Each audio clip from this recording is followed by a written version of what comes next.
মোদি আর অমিত শাহ দুজনে কানে কানে বলছে যে মুসলমানদের ইঞ্জিন খুব ঢিল, ইঞ্জিন হর্স পাওয়ার খুব কম, হঠাৎ করে উঠে এনআরসি উঠে গেল বসে গেল, 3 তালাক উঠে গেল বসে গেল।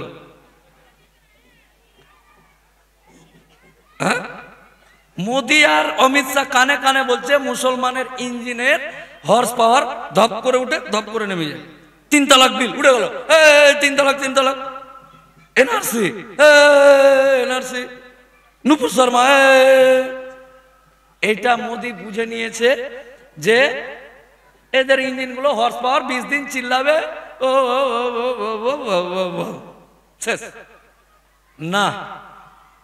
আরে ওগুলো মিস কল ছিল, এবার তুমি বেটা টাইল কল মেরেছো, বুঝতে পারলেন না?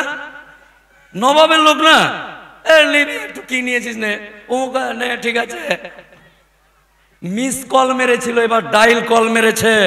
আমাদের প্রত্যেকটা নওজওয়ান বাপ চাচা যারা আছে তাদেরকে বলছি, বাড়ির প্রত্যেকটা মা সদস্যকে ওয়াকাফ কি আর কারা করেছে এটা ভালো করে জানিয়ে দিবেন। ওয়াকাফটা কি আর কারা তোর শত্রুতা করেছে। কারণ মুসলিম সমাজের মানুষ জানাজার নামাজ পড়ার আগে আমার বাপ যদি মরে যায়, সমাজের সামনে ইমাম সাহেব বলবে, এই উকিল বাবুর বাপ মারা গেছে, উকিল বাবুর বাপের কাছে কেউ টাকা পয়সা কোনো কিছু পাবে কি, ধার দেনা আছে তো ধার দেনা মিটিয়ে তারপর জানাজার নামাজ হবে নাকি? তো আমরা ধার দেনা রেখে মরে যাওয়া মানুষ না। আমরা কি ধার দেনা রেখে মরে যাই? না না, কেউ মরি না। কেউ মরে নাকি? ধার দেনা না, আমার ধার আছে 500 টাকা পাবে, তা আমাকে কবর দিয়ে দিয়েছে, এইরকম অনেকে এটা জানে না। হ্যাঁ, এটা তো ভালো জিনিস মুখ দিয়ে বেরিয়ে গেছে।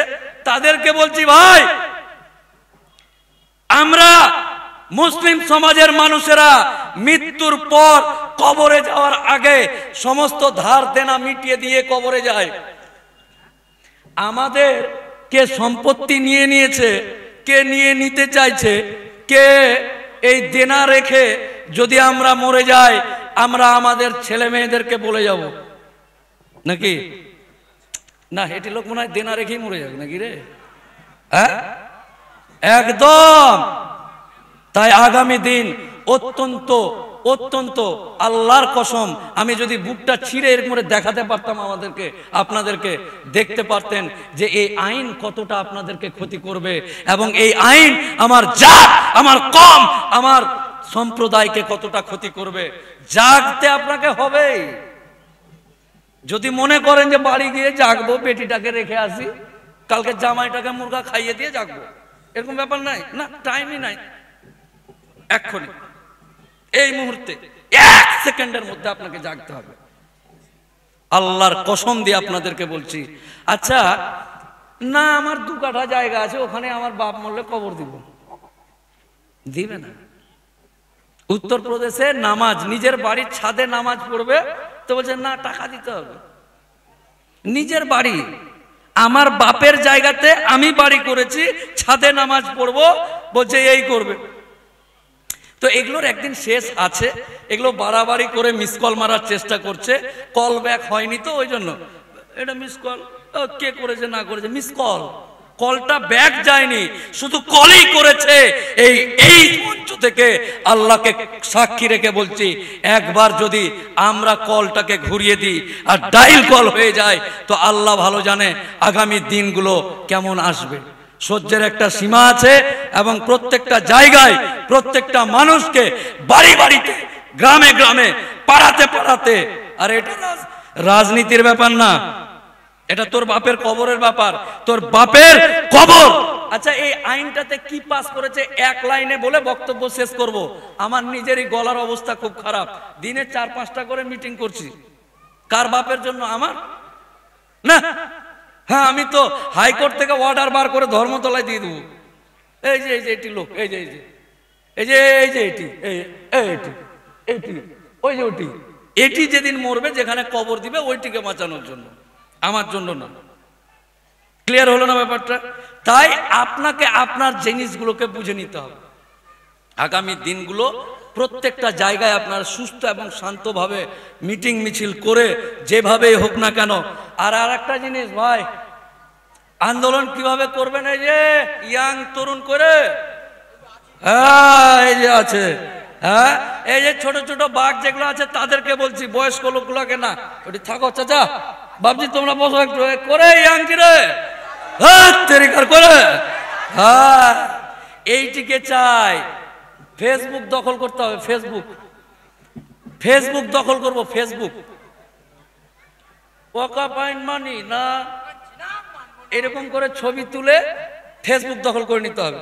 তিনজন আমরা আছি, তিনজন এই যে এরকম, এখানে লিখতে হবে ওয়াকাফ আইন মানি না, দিয়ে সেলফি তুলে ফেসবুক পোস্ট।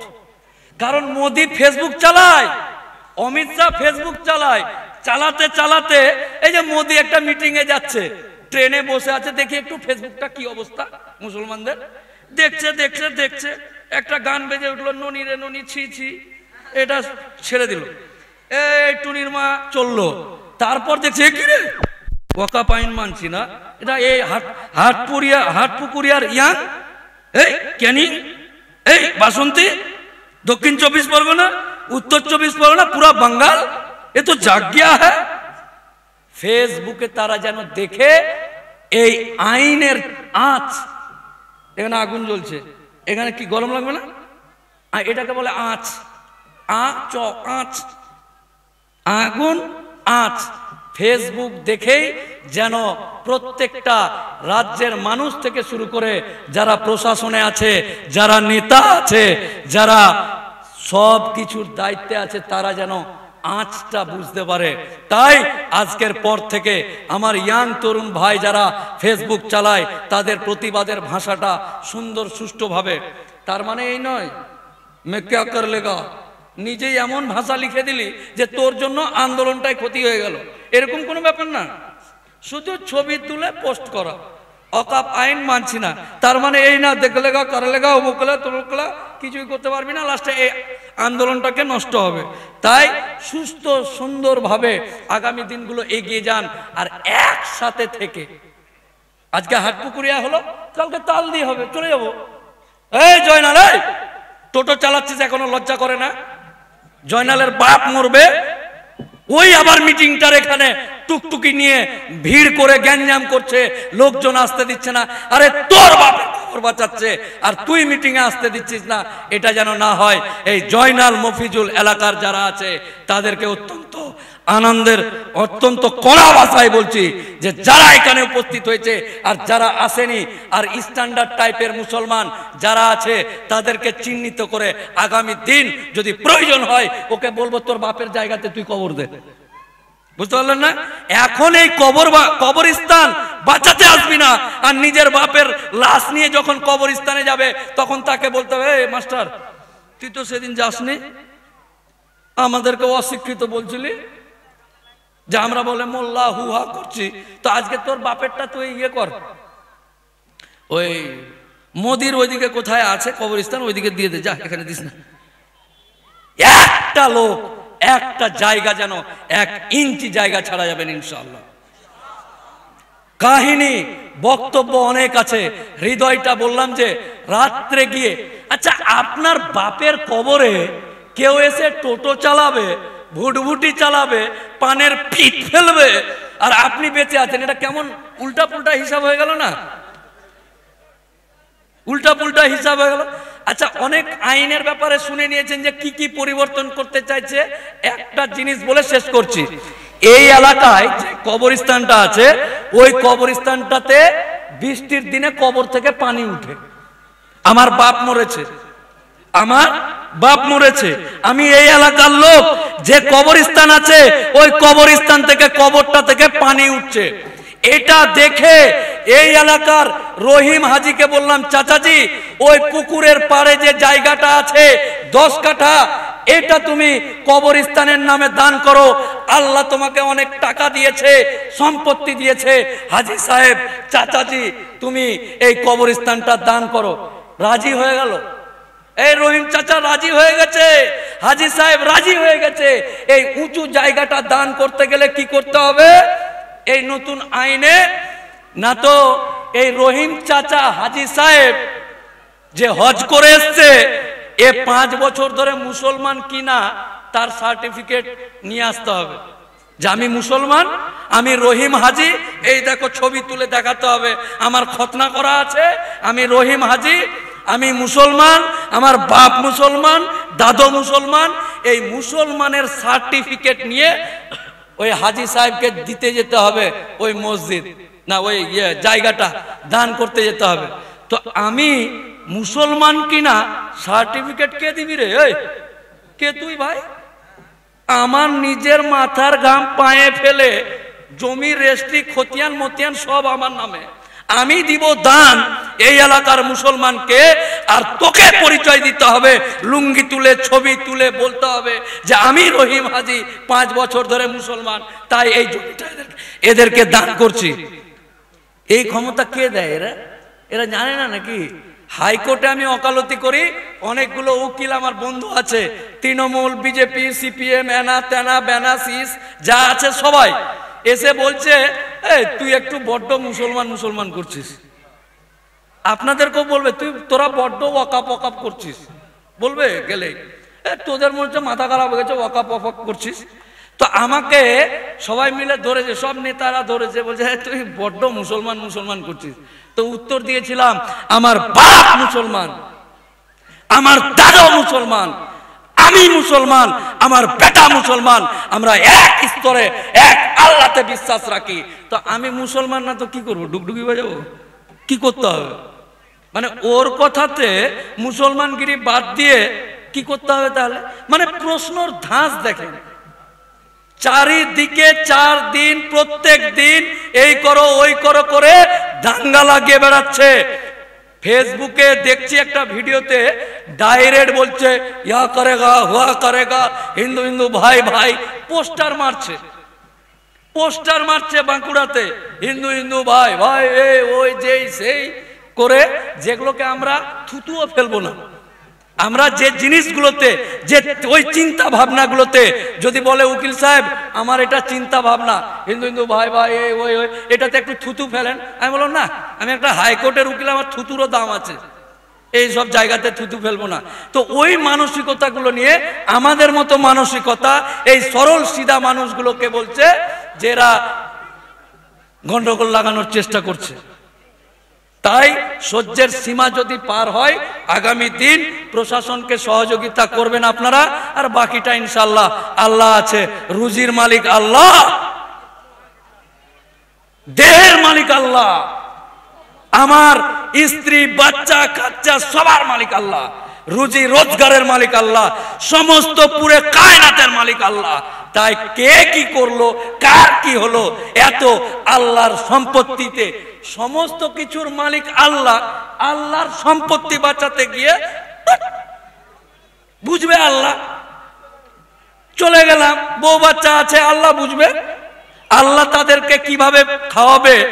আচ্ছা, আল্লাহ কত বড় রুজির মালিক যে যারা সমুদ্রের নিচে আছে তাদেরকেও আহার দেয়, আর যারা এই যে কিছুদিন আগে চাঁদ থেকে ফিরে আসলো সুনিতা উইলিয়ামস, জানেন নাকি? এটা কিন্তু অনেক নেতা আছে উচ্চারণ করতে পারেনি, টিভিতে দেখেছি, আমরা তো পারি রে, আয় দেখে যা, পারলাম, পারছি। তো ওই চাঁদে যখন গেছিল ওই মহিলাটাকেও আল্লাহ খাবার জুগিয়েছে। তো আমি যদি নাই, আল্লাহর জমি বাঁচাতে, সম্পত্তি বাঁচাতে আমি নাই, আপনারা শুনলেন যে উকিল সাহেব নাই, আপনাদেরকে খাবার দিতে যেতে হবে না, আল্লাহ বুঝে নেবে যে কাকে দিয়ে দেওয়া হবে, কাকে দিয়ে খাওয়াবে, আল্লাহর ব্যাপার।